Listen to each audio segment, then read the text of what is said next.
Dire que Buñuel est un cinéaste provocateur, je trouve que c'est une vérité très restrictive.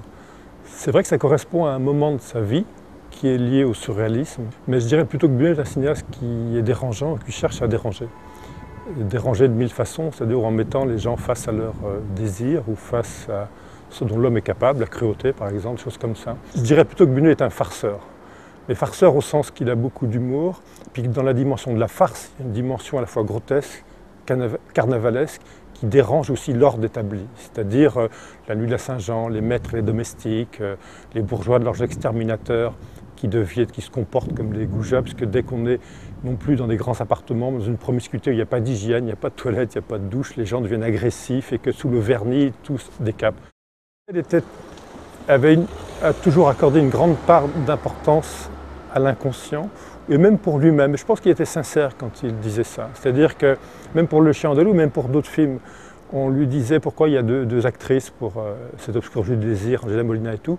Et quand on lui a dit, bon, Maria Schneider ne convient pas, si on en prenait deux, et tout de suite, Silberman, le producteur, dit « Ok, ça marche », il n'a pas laissé le temps à Buñuel de réfléchir et de comprendre pourquoi. Parce que lui-même disait « Si j'ai fait une image et puis que je peux moi-même l'expliquer, elle ne m'intéresse plus ». Type de femme buñuelienne, il y a la femme innocente et pure, et Buñuel a toujours été attiré par l'innocence et la pureté, chez les femmes, mais aussi chez les hommes, Mazarin par exemple. Et puis aussi, c'est un peu comme dans les femmes chez Steinberg.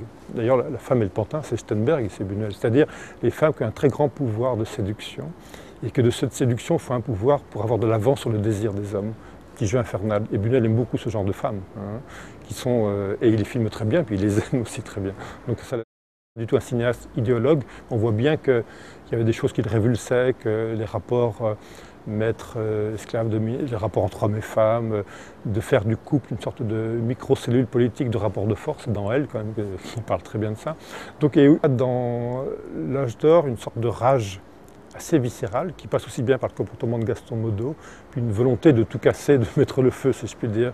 Et il y a dans Fantôme de liberté, quelqu'un qui a une sorte de détachement à la fois serein, zen, mais plus drôle, sur l'humanité, sur changer le monde et ne pas y arriver. Et c'est pas parce qu'on ne va pas changer le monde qu'il ne faut pas arrêter d'y croire quand même.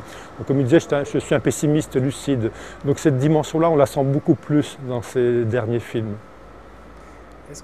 C'est quelqu'un qui a un style, une griffe, une marque. Et dès les premiers plans, on reconnaît un auteur. Buñuel, ça ne marche pas avec lui, ça. Parce que c'est pourtant très très bien mis en scène, ces films. La scène d'ouverture de Elle, les mouvements de caméra, le montage, c'est parfait. Et c'est une mise en scène très complexe, très sophistiquée, mais qui fait voir la situation. Mais Buñuel détestait justement la dimension de l'artiste qui a une griffe. Et il est un petit peu à contre-courant de ce qu'on attend du cinéma aujourd'hui.